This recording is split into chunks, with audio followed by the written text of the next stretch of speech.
Hello दोस्तों, मैं मनीष कुमार। हमारे यूट्यूब चैनल में मनीष मैथ टारगेट पर आपका स्वागत है।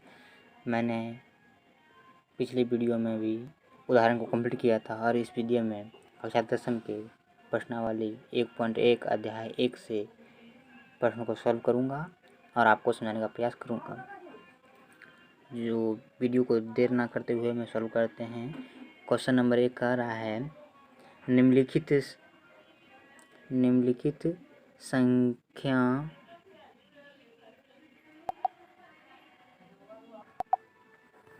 निम्नलिखित संख्या एचसीएफ का ज्ञात करने के लिए यूक्लिड विभाजन एल्गोरिथम का प्रयोग करें। यानी कि a बराबर बी क्यू प्लस, इस पे सॉल्व करना है। तो इसमें a बराबर मेरा 135, b बराबर 225 दिया है। इसीलिए जो बड़ा होगा उसे इधर ले जाएंगे, भाज्य बराबर 135 गुना 2 से भाग देंगे तो इसे 225 से ज़्यादा हो जाएगा, इसीलिए 1 से किया तो शेषफल मेरा 90 आया। फिर ये 135 भाज्य बन जाएगा और शेषफल भाजक बन जाएगा। फिर मैंने 1 से गुना किया तो 45 आता है। फिर 90 यहाँ मेरा भाज्य बन जाएगा और 45 से फिर 2 बार भाग देंगे तो 90। यहाँ पर मेरा 0 आ गया। जब यहाँ पर 0 आ जाए तो जहाँ जितनी से भाग दिया है भाज्य से भाजक उतना ही मेरा एचसीएफ हो जाएगा। इसीलिए 135 और 225 का एचसीएफ 45 आंसर। प्रश्न दूसरा, 196 और 38,222 में का एचसीएफ निकालें। तो बहुत ईजी, वही एल्गोरिथम का प्रयोग करेंगे। यूक्लिड विभाजन 225 38,222 इधर लिखेंगे। उसके बाद 196 गुना 1 करेंगे, 2 करेंगे, इसे देखते जाएंगे। 195 से गुना किया मेरा तो यह इतने के बराबर आ जाता है।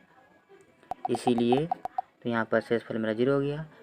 और जब यहाँ 0 हो जाए तो जितना से भाजक ही एचसीएफ कहा जाता है। इसीलिए भाजक ही मेरा एचसीएफ कराएगा 196 आंसर। प्रश्न 3 नंबर 867 और 255। फिर यूक्लिड विभाजन एल्गोरिथम का प्रयोग करेंगे। यहाँ पर 867 लिखे बराबर 225 गुना 3 से हम भाग देंगे तो इससे कम आ जाता है और एक शेषफल मेरा 102 बचता है। तो फिर 102 बचा, मेरा भाज्य बन जाएगा और शेषफल भाजक बन जाएगा यहाँ पे। और 102 से 102 से फिर भाग देंगे 255 में तो एक बार में खाएगा और शेषफल मेरा 51 बचेगा। उसके बाद फिर ये मेरा शेषफल भाजक बन जाएगा और भाज्य बन जाएगा। फिर 51 से भाग देंगे 102 में तो 2 बार में ये कट जाएगा, लेकिन शेषफल मेरा 0 आएगा। जब शेषफल 0 आएगा तो भाजक ही इन दोनों का एचसीएफ कहलाएगा। 51 से मेरा कट जाता था, इसीलिए इस सब का एचसीएफ 51 हो गया। यूक्लिड विभाजन परिमेय पर आधारित है। अब प्रश्न संख्या 2। प्रश्न 2, दर्शाइए कि कोई धनात्मक विषम पूर्णांक 6q+1, 6q+3 या 6q+5 के रूप होता है विषम पूर्णांक, जहाँ q कोई एक पूर्णांक है। तो इसे आसानी से सॉल्व करते हैं। माना कि a कोई धनात्मक विषम पूर्णांक a और b मेरा जो यहाँ पे रहेगा 3 रहता तो 3 देते, 5 रहता तो 5 रहते, 2 रहता तो 2 देते। b बराबर मैंने यहाँ पे 6 है, यहाँ पर भी 6 है, यहाँ पर भी 6 है, इसीलिए यहाँ पर b बराबर मैंने 6 माना। पर मैं 1.1 से ए बराबर 6Q प्लस आर, ये मेरा हो गया। अब प्रश्नानुसार जब आर बराबर 0 तो ए बराबर 6Q प्लस आर की जगह मान को 0 हो जाएगा। तो 6Q यह सम रूप का है। अब इसको चेक करते हैं, 6 गुना Q का मान 1 रखेंगे 2 रखेंगे तो छेद नहीं, ये 12, ये सम ही आएगा।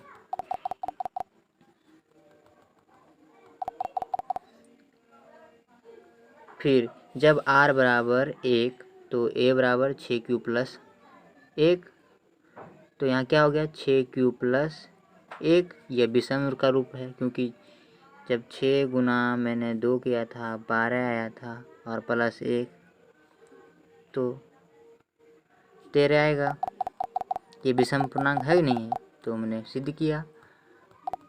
फिर जब R बराबर 2 तो A बराबर 6Q प्लस 2, यह सम के रूप का है क्योंकि 6 गुना 2 करते हैं 12, 12 प्लस 2 14, ये सम का रूप का है, इसीलिए ये भी सम है। सिद्ध कर लिया मैंने। जब R बराबर 3 तो A बराबर 6Q प्लस 3, यह भी सम का रूप है क्योंकि 6Q का मान रखते हैं 2, 6 गुना 12, 12 3 15, ये विषम का रूप का है। और जब R बराबर 4 मान रखते हैं तो A बराबर 6Q प्लस 4, ये सम का रूप है क्योंकि 6 गुना 2 करते हैं 12, 12 4 16 प्लस 4 बराबर 16, यानी कि ये सम का रूप है। जब R बराबर 5 तो A बराबर 6Q प्लस 5, ये विषम का रूप है क्योंकि 6 गुना 2 करते हैं तो 12, 12 5 17, 17 यह विषम है। तो अतः यहाँ हम विषम का रूप 6Q plus 1, 6Q plus 3, 6Q plus 5 को सिद्ध किया, प्रूव्ड।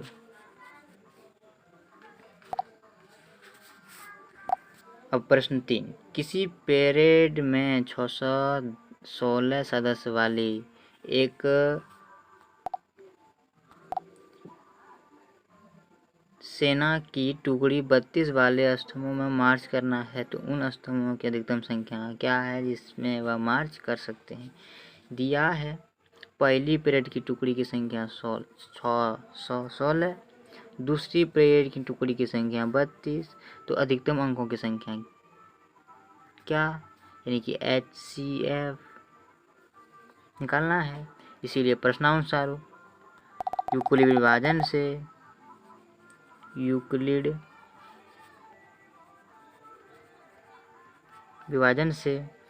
610, 616 32 गुना हमने 19 से किया तो इससे कम आता है और 8 मेरा शेषफल आता है। फिर मेरा शेषफल भाजक बन जाएगा और भाजक मेरा भाज्य बन जाएगा। फिर 8 से हमने 32 को भाग दिया तो 4 बार में मेरा ये 0 आ जाता है। जब यहाँ 0 आ जाए तो जिससे हमने भाजक ही मेरा HCF हो जाएगा, यानी कि 610 और 32 का HCF 8। समझ में?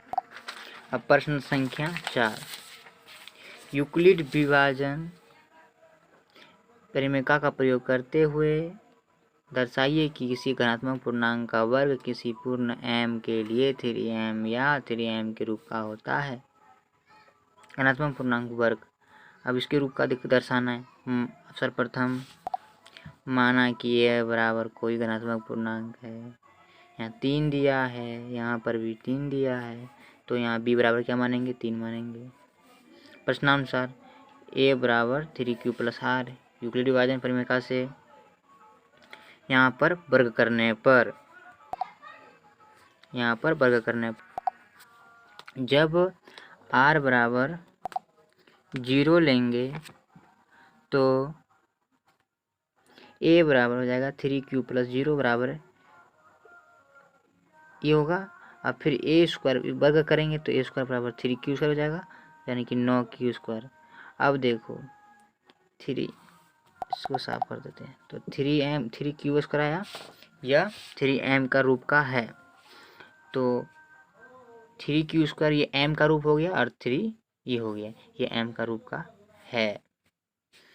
फिर जब आर बराबर एक माने तो ए बराबर हो गया थ्री क्यू प्लस आर, वर्ग करने पर तो इधर भी स्क्वायर भी होगा इधर भी स्क्वायर होगा, तो इसको किए तो three Q square to into three into one plus एक स्क्वायर, तो तीन तिया नौ स्क्वायर प्लस छः क्यू प्लस एक बराबर three Q square plus to Q plus ये एम का रूप हो गया, ये एम ये थ्री हो गया थ्री एम प्लस वन, ये थ्री एम प्लस वन का रूप का है। ने सिद्ध किया।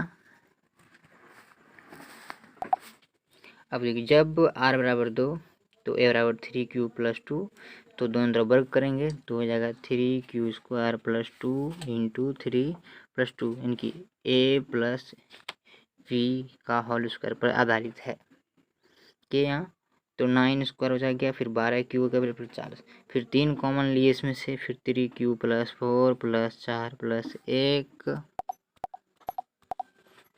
प्लस 1, ये 3m प्लस 1 के रूप का है। जब r बराबर 3 हो गया तो a बराबर थ्री क्यू प्लस 3, जब दोनों तरफ वर्ग करेंगे तो थ्री ए स्क्वायर बराबर three Q square plus 3 whole square, फिर यहाँ पे three Q square plus two into three Q into 3 plus three square, फिर 9 स्क्वायर प्लस 18 क्यू प्लस 9, फिर three Q square three common हो गया, फिर three Q square six Q plus three, यह three M के रूप का है। अतः कोई धनात्मक पूर्णांक का वर्ग किसी पूर्णांक के लिए थ्री एम या थ्री के रूप का होता है। प्रूव्ड।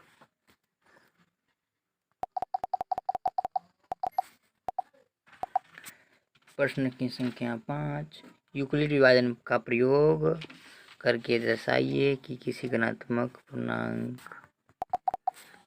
धन 9m 9m plus 1 9m plus 8 का रूप का होता है। तो माना कि ए कोई धनात्मक पूर्णांक है और बी 9। प्रश्नानुसार यूक्लिड विभाजन से ए बराबर 9 क्यू प्लस आर, जहाँ घन करने पर यहाँ पर घन करने पर प्रश्न कह रहा है घन करने पर आर बराबर 0 तो ए बराबर 9 क्यू प्लस 0, तो ए क्यू बराबर 9 क्यू प्लस 0, तो यानी कि 9 क्यू हो गया बराबर 729 क्यू। यह 9 कॉमन ले लिए तो 81 क्यू हो गया, ये 9 और एम ये एम हो गया और ये 9 एम के रूप का है।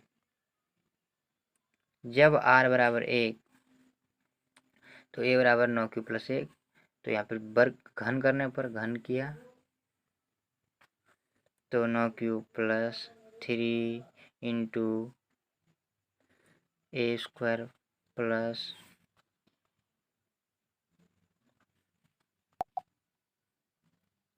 1 plus 3 into 9 q plus 1 square plus 1 q, यानी फिर 729 क्यू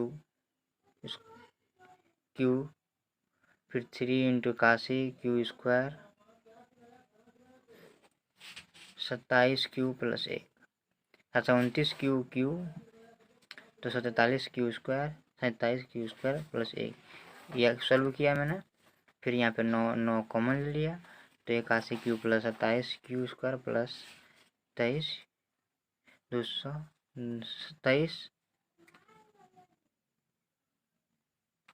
27 क्यू प्लस 1 या 3m के रूप का है। मैं सिद्ध कर जब r बराबर 2 तो a बराबर 3 क्यू प्लस 2, तो घन करने पर ये घन किया मैंने, फिर तो 9 q plus 3 into Q square plus 3 plus 3 Q 3 into 9 q plus 3 square plus 2 power Q.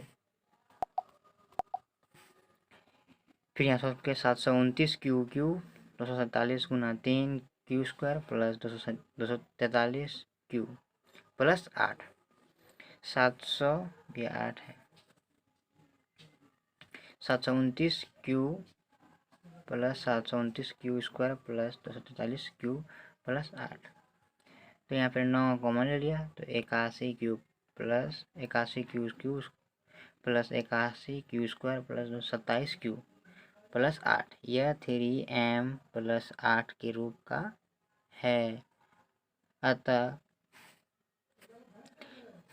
अतः किसी धनात्मक पूर्णांक का धन 3m 391 plus 1 9m plus 1 9m plus 8 का रूप का होता है। मैंने प्रूव कर दिया। सो गाइस आपको वीडियो समझ में आई होगी तो इसे रोक करके वीडियो लिख लीजिएगा। थैंक्स। साथ ही दोस्तों 1.2 के पहले जितने भी उदाहरण हैं उसे मैं सॉल्व कराऊंगा, फिर 1.2 को सॉल्व कराऊंगा।